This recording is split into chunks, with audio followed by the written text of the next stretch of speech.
Hello, everyone, and welcome to Nerd Junior. Um, Today, I will be doing an in-depth review and kind of discussion about Marvel 2021. And yes, I say Marvel 2021 because nothing like Marvel Cinematic Universe related came out last year. Sad time.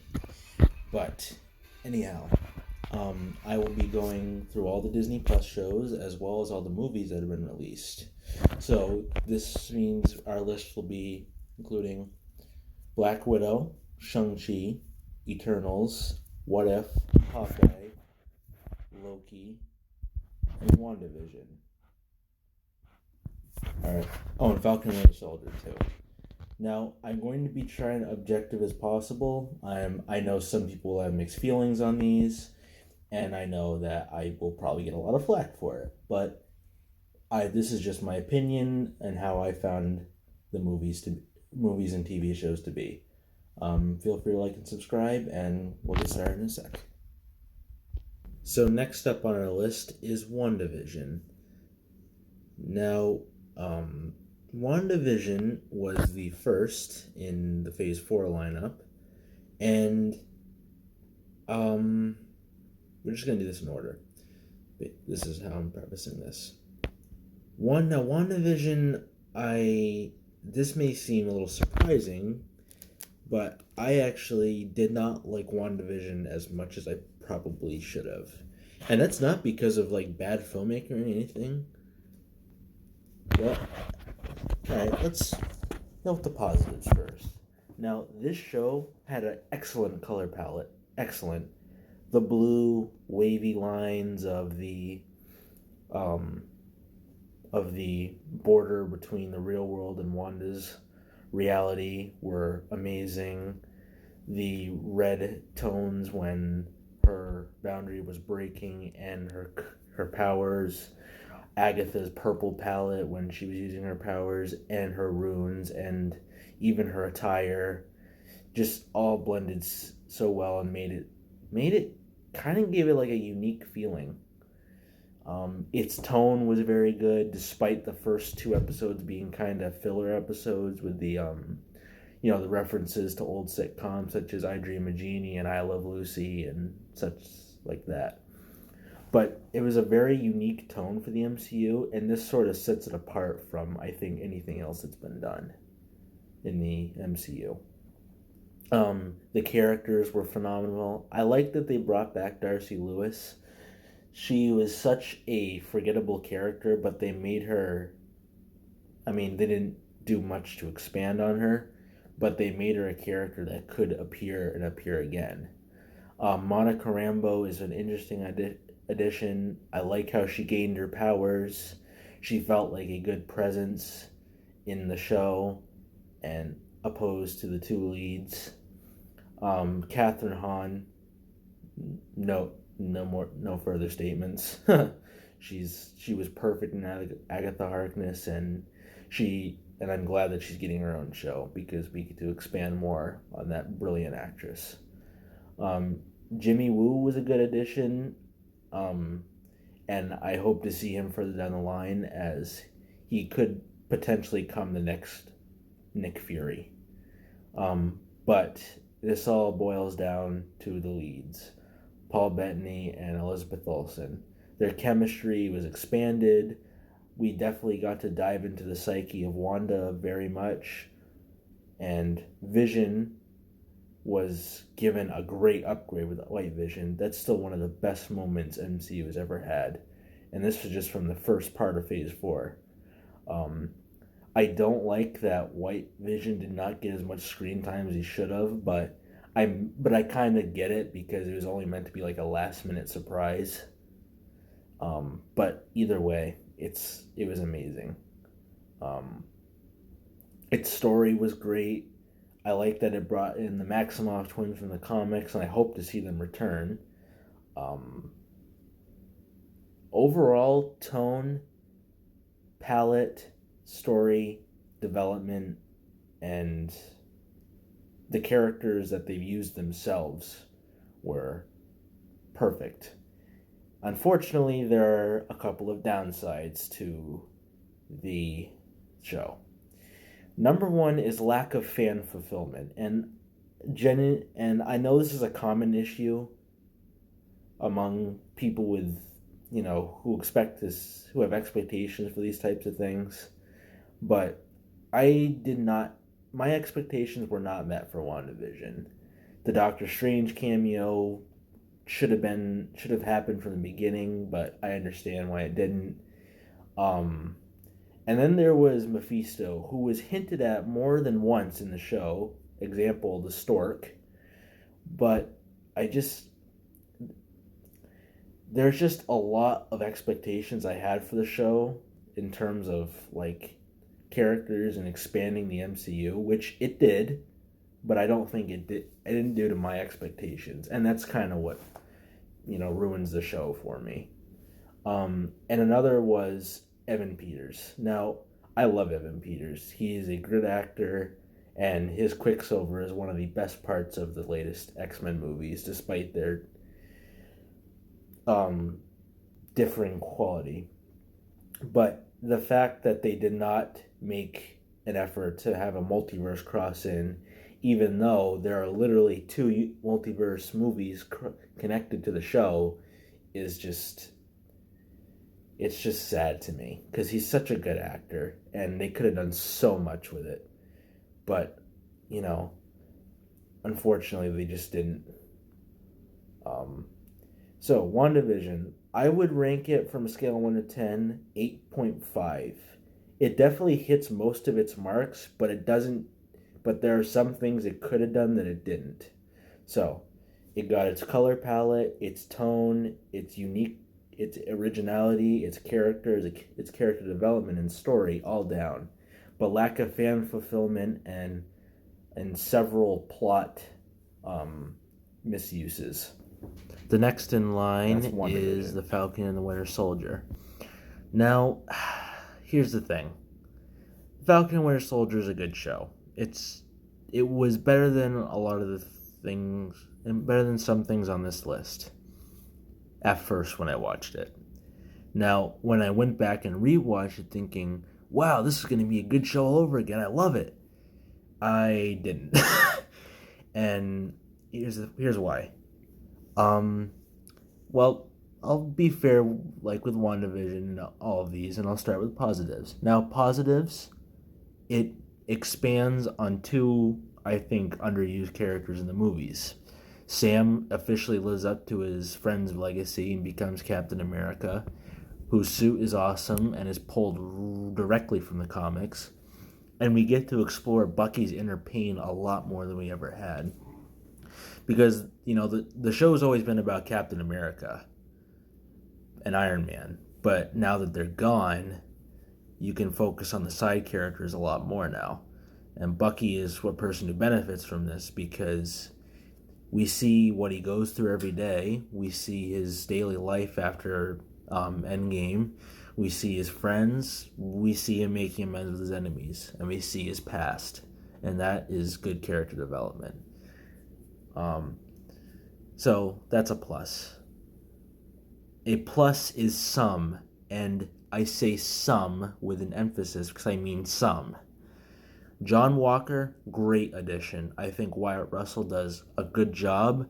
I don't think he did as best as he probably could in this show, but that's more forgivable because he's just, landing into this role.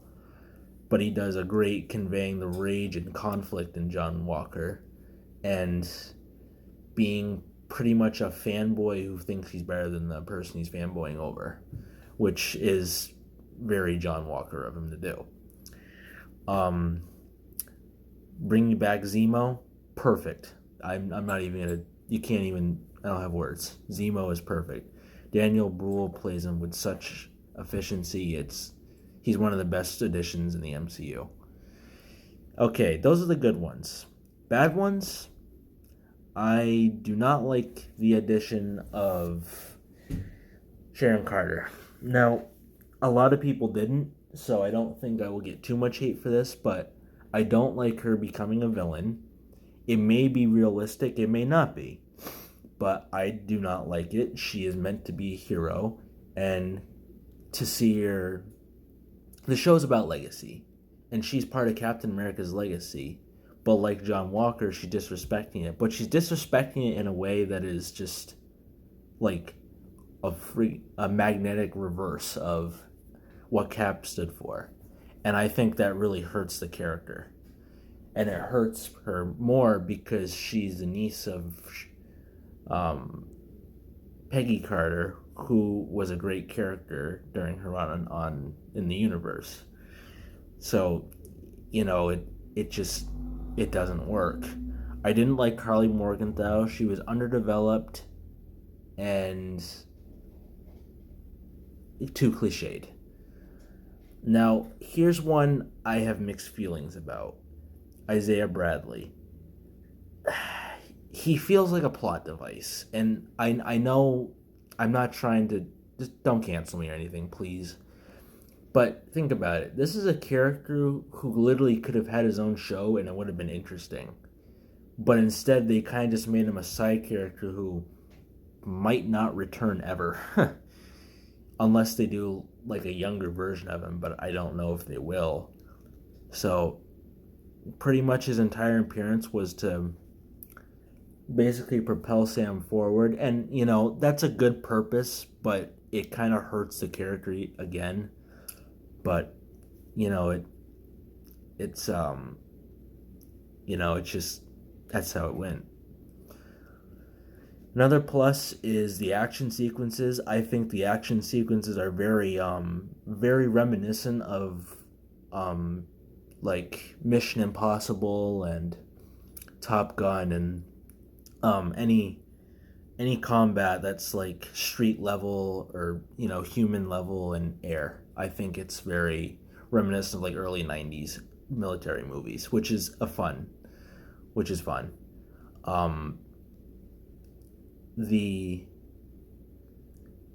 Another plus is Sam Wilson, Captain America. I think that suit was amazing. I think the way they built up to it was amazing. I think its capabilities are amazing. And the fact that it's pulled straight from the comics makes it even better. Yes. And one more plus is its themes. Its themes of legacy, which it relies on a lot, but I don't mind it because that's its purpose. It's meant to enforce who will be the new Captain America standing by the end of the show. And its themes of black oppression. Now, I like how this is. Now, I am not black myself, so I will not speak on these because I just not as educated as the people this is meant to be, efficient for. I will not speak on it because I just don't want to ruin the image and, say something I clearly don't have much knowledge of. But I do think that it serves in a very important message, and I think people watching the show will be able to relate to it depending on, where they're from. Unfortunately, after rewatching it, there's a lot of issues with it. Namely, its pace. I think it went way too... Its pace was all over the place. It was going slow, then fast, and slow, then fast again. And that's not really good because you have to keep up or stay and watch it, and fall asleep, which is very poor. Something else I found kind of poor was its writing. Now, I'm not talking about the story itself. I'm talking about, like, the convenience of everything.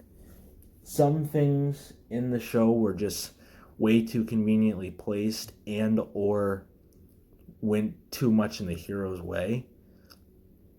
And I think the whole Wakandan conflict thing was just, I think it was forced too much. Like, they had to be in there for like 3 episodes. Like, I don't think so. I think they just could have appeared in like the episode where they arrest Zemo, and I think it would have been fine. Its costumes. Now, okay, its costumes, besides the Captain America Sam Wilson one because that one was flawless. I don't really like the costumes. They don't work for me. John Walker's costume is kind of stupid on its own, but then then you want to see him as U.S. agent, and then it's just the same suit recolored, and it's like, well, come on. And that was just. And finally, it's runtime. Now, this is going to be a common criticism of the Disney Plus shows. I hate the fact that there's 6 episodes. You have to cram so much into 6 episodes, and it just. One of the best parts about WandaVision was it ran for almost 10. That's like a season. These are just. I don't know. I guess I just don't like the length of them. Well, that was Falcon Winter Soldier. I had a lot to say on it. I just tried to give it the best review I could. So, at first I loved it, but after rewatching it, I don't love it as much. And now with the release of Hawkeye and Loki and some of the others, I think it did poor. All right.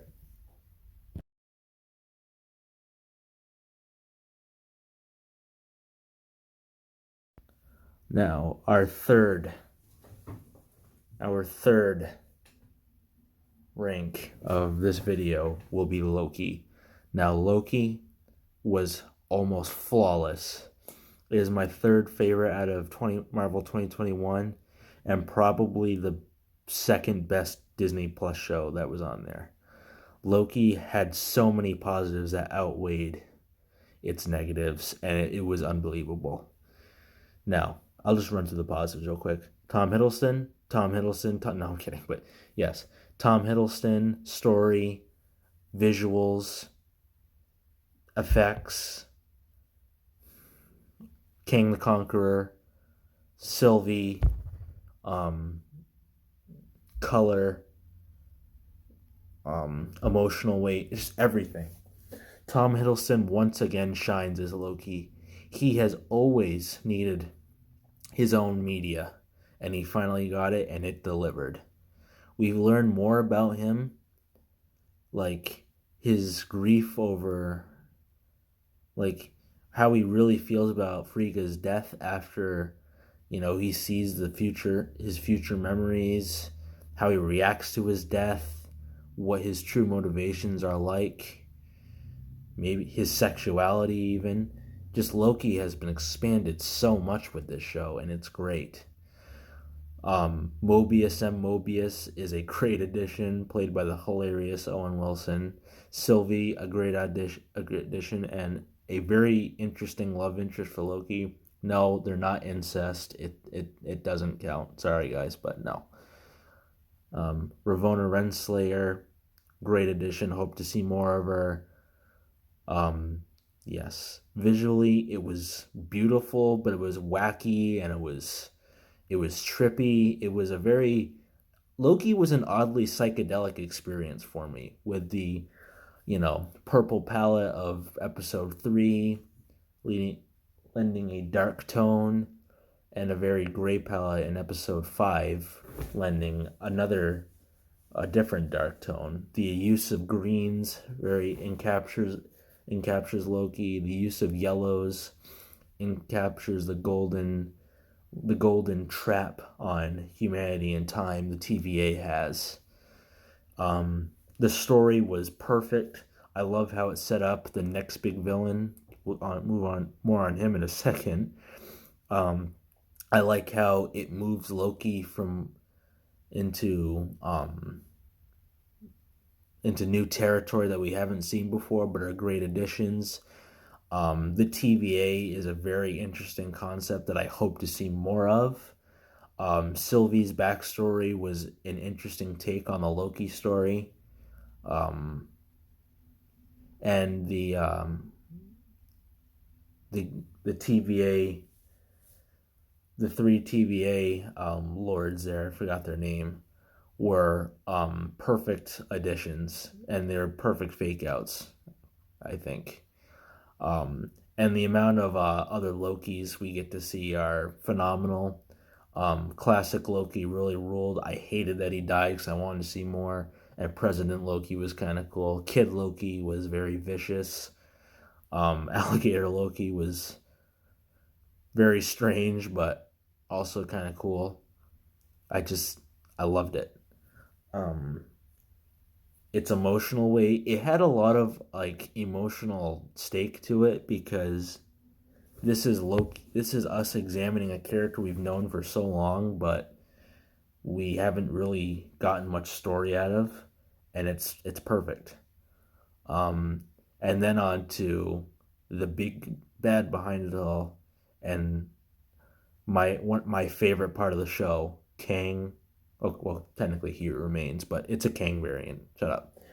Um, Jonathan Majors lent the perfect amount of absurdity to this role, but he nailed it so hard. And I hope to see him more. Well, I will see him more, but I am excited to see what he has in store for us with Kang the Conqueror and other Kang variants that we see of him. He will be a very good addition to the MCU going forward. Um, yeah, that's that. Yeah, Loki's amazing. The only issue I had with Loki is it was too short, and it kind of felt cramped at some points. Like it felt like certain things were being forced to happen just to serve the plot. But it's a 6 episode miniseries, so I don't blame it too much. But another thing I just previously talked about actually is the 6 episodes. Like why just 6 episodes? I would have loved to see this, but good news is we are getting a season 2 of Loki, so that will set up a lot of good conflict. But yeah, all in all, Loki was a fabulous piece of the MCU. It was one of my favorites, and I'm very glad it's getting a season 2. Now, on to our next one. What if? So what if as was the probably the most unique show out of all of them. However, I have mixed feelings about What If, and I don't actually hate it. It's not the worst, but I don't think it's the best either. Now, let's go over the positives and the negatives. Positives, the animation style they used, the very creative scenarios, the use of existing actors' voices, bringing them all in. I mean, um, um, the characterization of Doctor Strange, I loved, and um, I guess effects, if you want to call them that. Uh, so those are the positives. Negatives: the fact that it's animated, the replacement voices for some characters, and episodes 6 and 7. Now, positives. Um, so so the animation style, while I don't like that it's animated in the first place, the animation style they use is very unique. It feels truly like you're watching a comic book on screen, and it works very well for the show. Um, it's very beautiful. It's a lot of colors, and they even implement a um a detail design that used by Jack Kirby, the energy dots. Basically, when you're projecting energy in a comic book, you want to make like a negative space around it to show, that's blasting. So these little black dots that you see in comic books were um, heavily used by Jack Kirby and are continuing to be used by some comic creators. Um,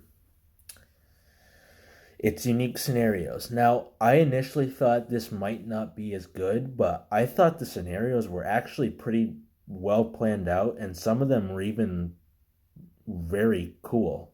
Like the Avengers Assassinated one, I had no idea that was coming. That was one of my favorites. And the fact that it gave us a pretty much comic accurate Hank Pym is even better. Marvel Zombies, while existing, it did alter it in kind of a way that feels true to the MCU, and I love that. The uh, the Captain Carter storyline was very cool, and I've been wanting to see that for a long time. And even the Hydra Stomper was a good addition. And I didn't like it that much, but the T'Challa Star-Lord one is a very interesting and kind of makes you think like, wow, these situations might have been really cool if these actually happened. But, then again, they're just hypothetical scenarios. And the Ultron, oh my God.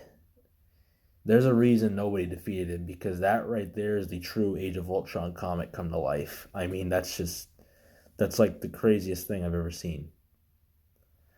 Um, it's and its characterization of Doctor Strange was way better than the movies. Now, Benedict Cumberbatch is a phenomenal actor in his own right, but he really shines here, which is weird because he's known more for because he does best when he's in a physical role. And but here he does better than his movie counterpart because of the trauma and inner suffering and everything that drives him to literally destroy his own universe. But you can still feel it through Benedict, and it's amazing. Yes. So, and also the episode count was very good. This was something that I liked. I liked that it had a lot of episodes. I don't like the fact that Gamora episode got cut, but I won't. I digress. Um, but still, unfortunately, even perfect things don't have imperfections, and this show does have a lot of negatives. Its negatives were the fact that it's animated. Now, yes, I know this is the whole gimmick behind the show, and you guys be like, probably gonna think it's unreasonable, but hear me out. Would you have rather seen this in animated form or have all these actors come back and do the show in the first place? Live action. Just think about how cool that would have been. Like imagine Chris Evans coming to the episode and getting in that zombie makeup, or them or skinning him down again. Basically repeating the thing that started his career, that like upended his career to a good height. I just wish it um, would have been live action. Episode 6 and 7 were horrible. I don't care. The Killmonger episode was cliched. We've seen it before. We have seen all of this before. The Party Thor episode, yeah, kind of funny, but it didn't. I think it was just an excuse to get Thor on the team, and it didn't really work for me. And one other glaring flaw that I want to say about this show is the lot of open-ended stories. Like the biggest example being the zombie storyline. I was watching it, and then all of a sudden we see a zombified Thanos with a almost completed gauntlet. It's like, holy crap! What happens next? Because there's only Scott in a jar, a legless Black Panther, and Spider-Man against a zombified Thanos with a zombie army. Like, what happens next? They leave a lot of it open-ended. And another thing I didn't like is the multiverse crossover. I don't like that it crossed over in the end. I thought it would have been better if they just left it as an anthology. But that's just me. So what if? Very beautiful, very well acted. And acting is another one of the positives. Now, I know while all actors can't do their voice, all of them do great here. And they all feel like their live action counterparts. Unfortunately, the ones they got to replace ones they replaced certain characters with were garbage. I didn't like Josh Keaton, even though he's great as Spider-Man in Captain America, and I did not like Mick Winger as Iron Man. That's just me, though. But what if? Very beautiful, very cool storyline, very good acting from the returning voice actors. But ultimately, its crossover nature as well as some of the episodes just killed the show. But that's what if. Now, weirdly enough, on to our first movie of Phase 4. Black Widow. Now, Black Widow, I have a lot of things to say. Mostly positive. It's positive literally is outnumbered something to one.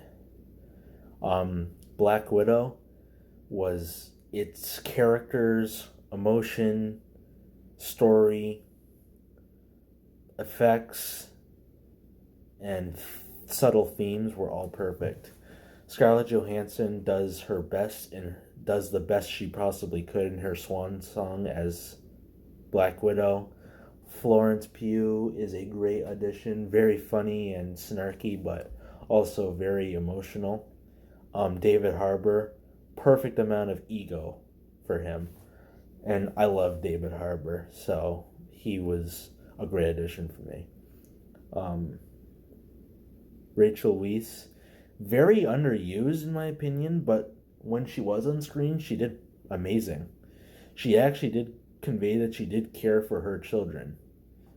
Um, and even Ray Winstone as General Dreykov, that was very intimidating villain at first. I mean, he kind of gets, beaten the heck out of by Black Widow at the end, but that was kind of the point. Its emotion, it had very rich emotions. I think it perfectly conveyed the tragedy of realizing your family's fake and growing up in a place where you were, um, you know, practically enslaved by this guy who just wants to use you as an assassin. And all those are conveyed by the three main women who are all widows. Um, very, very good in that sense. Its effects were great. The pacing was great. And its subtle themes of like female oppression as well as abuse, kind of, are very powerful. I mean, again, not a woman, so I can't speak too well without sounding insincere, but it must affect someone somewhere, and that's a good thing for a movie to do. Now, really, its only negatives I see are it's kind of like it's weird ambiguity, but the fact that it's not, like at the end, like we see her go on the run, but then we don't know how she escaped Ross, even though he's literally right behind her. So it leaves that too open ended, and it's kind of jarring. And the other fact is, it was Taskmaster. Now, this isn't what you think. I don't mind that Taskmaster's female. I do mind that the only reason it seems she has photographic reflexes is because of a robot chip in her mind or whatever. Because it seems like the only reason she's powerful is because she's being controlled by her father, which isn't right, but it's just something that I don't like very much. But now that she's free, I'm sure they could fix it. And Taskmaster might even become an anti-hero in the future, which is pretty cool. But yeah, Black Widow should have gotten it last year, but a very, very strong way to start releasing Marvel MCU movies. Very well done. It was a good swan song for Scarlett Johansson. Now, our next look is Shang-Chi. Now, Shang-Chi, I gotta be honest with you, I thought it was gonna suck and just be another Black Panther clone. However, it was not. At that time, I thought it was one of the best Marvel movies I've ever seen, and also, I thought it was great. Um, Again, positives greatly outweighing the negatives. So let's go through them. It's acting. I thought, yeah, okay. It's acting, choreography, story, villain, and visuals were all amazing. Simu Liu, for his first time acting, in fact, he was an accountant, and his only role in a movie before this was as a extra in Pacific Rim. Fun fact. He does very good handling the fish out of water type character structure as well as the legacy of the character, and Tony Leung does perfect embodying the Mandarin after the disappointment ripoff we got in Iron Man 3, who actually returns. And I gotta be honest with you guys, Trevor Slattery's kind of starting to grow on me. Ben Kingsley's great in the role. Xiaoling and Katie are great female additions. I hope to see more of them. Um, and even Michelle Yeoh in her second MC role, she played Aletta O'Gord in Guardians of the Galaxy Volume 2 in the post-credit scenes. And she does a great job. All of them do great. Its villain, Mandarin, has finally been given the comics accurate treatment. The Ten Rings are amazing. His expansion of the story on his expanded lifespan and all he's gone through and his grief over his wife and a desire to see her again is very well written. Its visuals are amazing with the reds or the oranges and the blues of Shang-Chi and Mandarin contrasting each other in a great way. Very well made film. Its story is great. Not a single thing I hate about it. The only negatives it really does have is it has a lot to live up to, and unfortunately I don't think it quite does it in its first film. It's a good solo film, but what I mean by this is it sets up a lot of things that are really big right now, and I don't think they'll be able to live up to them until he's had like 2 movies at least. So that's just me though. But overall, well directed movie and well made film.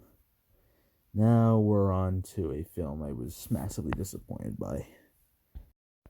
Now we're on to the film that I have dreaded. Marvel's The Eternals. Now, here's the thing. I am very, very mixed about this movie. And I would consider its negatives and its positives. The negatives kind of outweigh it more than the positives. I hate to admit it. I was kind of excited for this film, and for the first like 30 minutes it's a great film, but it just kind of goes nowhere after. And it's really a shame considering the fact that this was meant to be the best Marvel movie ever pretty much, but it just fell flat. Now it has a couple positives. Its diversity and its visuals, but everything else from character development, villain, story, and even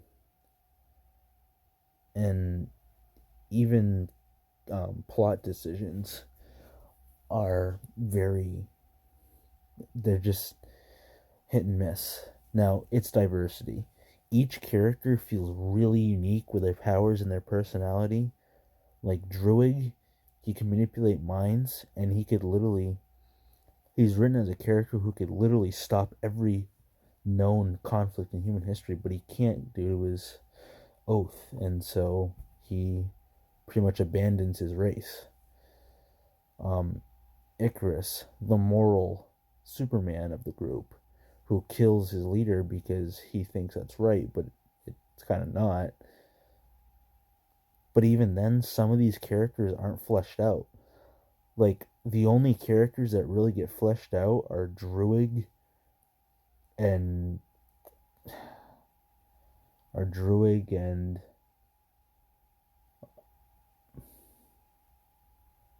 what's sorry, I'm blanking.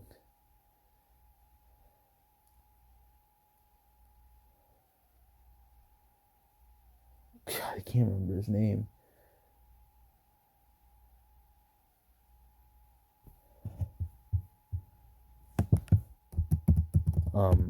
But yeah, so Druig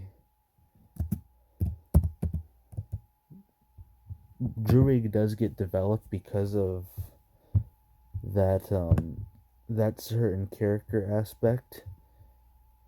But Fastos, that's his name. Sorry, I'm blanking because I've been doing this for too long. But and Fastos gets development too, but it's not enough. even Cersei, who's supposed to be the main lead, doesn't get enough. And the effects, it's a very gorgeous film. And I love the yellows and, the different colors of their suits. They all contrast well. But that's really it for this film. Its character decisions are dumb. Its plot is all over the place in terms of quality. Crow was wasted. I did not like that Icarus just became the villain out of nowhere. Crow was set up and hidden so well because it's like going to be a big villain, but really it's because of the fact he barely got any scenes, and it's especially a shame because Bill Skarsgård plays him, who I love as an actor. It's just a film that fell so hard, but one good thing, it does set up Black Knight, who is one of my personal favorites, and it does bring in Blade for a cameo because we haven't seen him yet, but it's awesome. But overall, Eternals okay, but it just falls flat. Now we move on to Hawkeye. Now, I'm just going to preface this right out of the gate. Hawkeye was my favorite Disney Plus show of Phase 4. I think it has massive positives and very few negatives.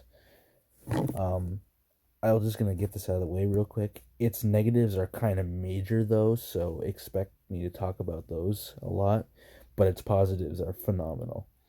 So its positives: story, chemistry, character development, and comic book accuracy. Now, its character development was probably the best part about this movie. Now, Hawkeye. Hawkeye is a character we have been with for 10 years now, believe it or not, because he first appeared in Thor. And while he's been there, we've never really gotten into him deeply. Like, yes, we've seen he's had a family. Yes, we see he's a bit of a maverick. Yes, we've seen he's a great archer, but we've never really gotten deep into him. And so this show pretty much serves as an examination of a character we've been with for so many years. We see his inner grief. We see his desire to be a normal person, but he can't. We see his desire to be a mentor. And we see his desire to rid himself of his past sins, which I think is great acting. And Jeremy Renner does it perfectly. Haley Steinfeld does who I'm admittedly a little biased to because she's a great actor, but she does a great job portraying the fangirlish appreciation for Barton that she has, but also playing a person who is very caught up in this action and just wants to, prove to her new mentor that she can handle it by his side. And she does a great job in that aspect. Also a conflicted person over the issues with her mother, as well as the distrust of Swordsman, who is another great character portrayed by Tony Dalton. Its story is very unique in some aspects because it's a Christmas setting, which we haven't really seen much in the MCU, and it's very street level, which we really also haven't seen in the MCU. Unless you count the Netflix shows, but I'm not going to say anything on that in case it doesn't come true. But I kind of do think they are. Anyway, and its comic book accuracy it makes me smile so much. The amount of arrows that they've literally pulled from the comics.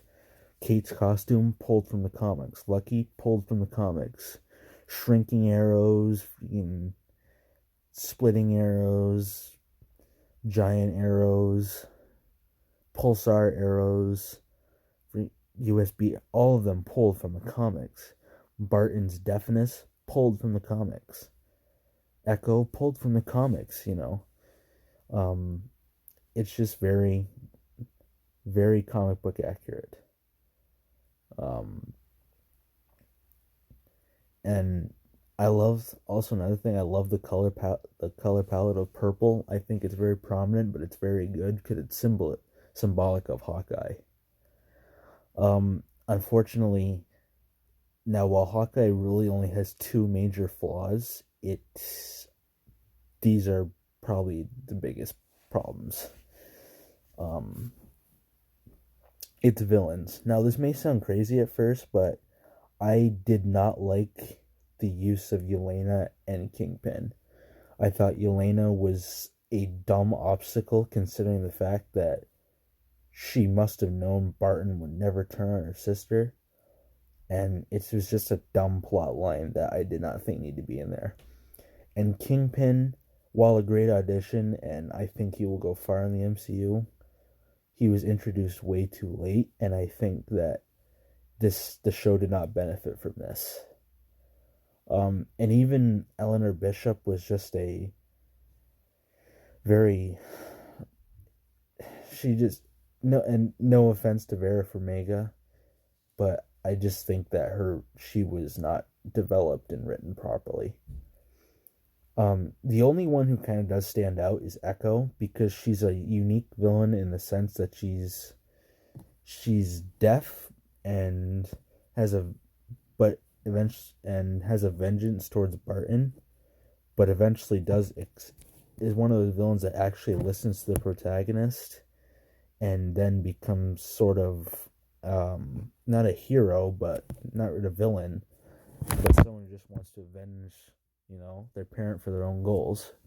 And so I think that does benefit her. And the other is its lack of a post-credit scene. Now, I mean, post-credit scene, big deal, but I'm so used to these in these movies, and so not seeing them makes me, it makes my balls itch. I just hate it. But yeah, Hawkeye, very good show, the best they've put out, the most comic accurate, and just overall the best Disney Plus show they've put out there. And now we are on to the best thing I have seen of Marvel 2021. Now we are on to the final piece of Marvel 2021. SpiderMan No Way Home. Phenomenal. Excellent. Perfect. Any good word you can think of for this movie? I was blown away when I saw this movie. The fact that I haven't seen it again, it still upsets me. Spider-Man No Way Home is one of the best Marvel movies I have seen in years. The best since Captain America Civil War, better than Endgame, better than Infinity War to me. Spider-Man No Way Home is the definitive nostalgic crossover. It does everything right. Character development, story, effects, villains, nostalgia, tone, color, everything.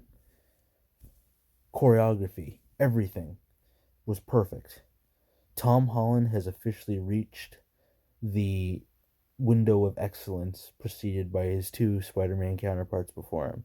And yes, this is a spoiler review. I will put that in the I put this in the title for the video, so this is your fault for sticking around.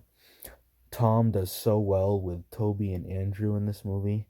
I was literally smiling so much in this movie. They did so well, and they did not disappoint me with the Spider-Man cameos.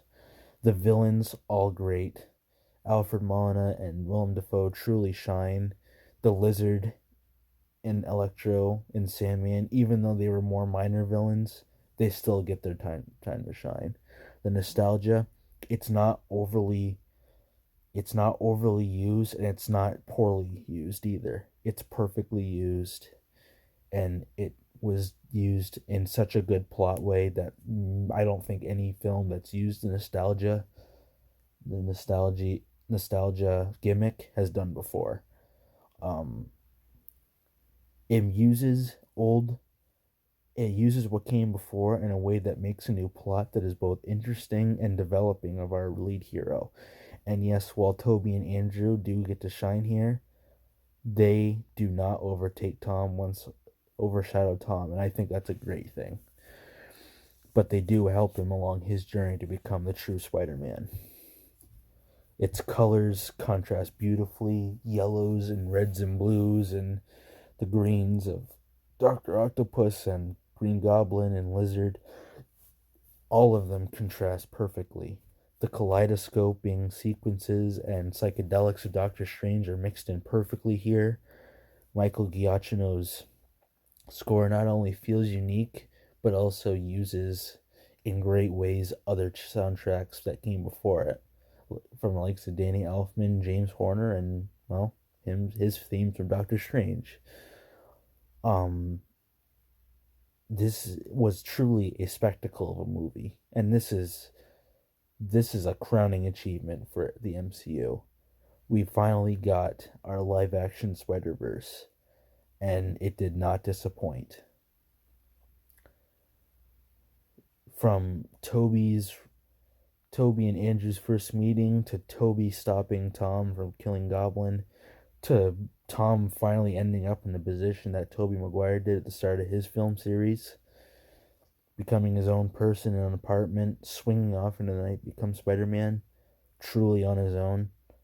That was great development from the writers, and I have nothing but thanks for John Watts and the rest of the cast and crew. Everyone feels so perfect here. The only issue is we will likely never see this again, and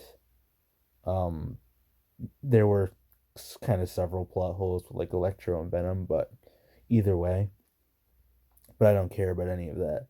They all shined brightly, and this movie benefited from everything that came before it. It is truly a love letter and an examination of the web slinger's cinematic history, and nothing will ever top this film in terms of its tone, its nostalgia, its story. I hope that this film will be accepted as one of the MCU's greats, and I hope it's accepted as one of the greatest movies of all time. It definitely is. And this is all because of the fans. This is the definitive Spider-Man film. Thank you all so much for watching this video. I hope you have a good day, and we'll see you in 2022. Peace.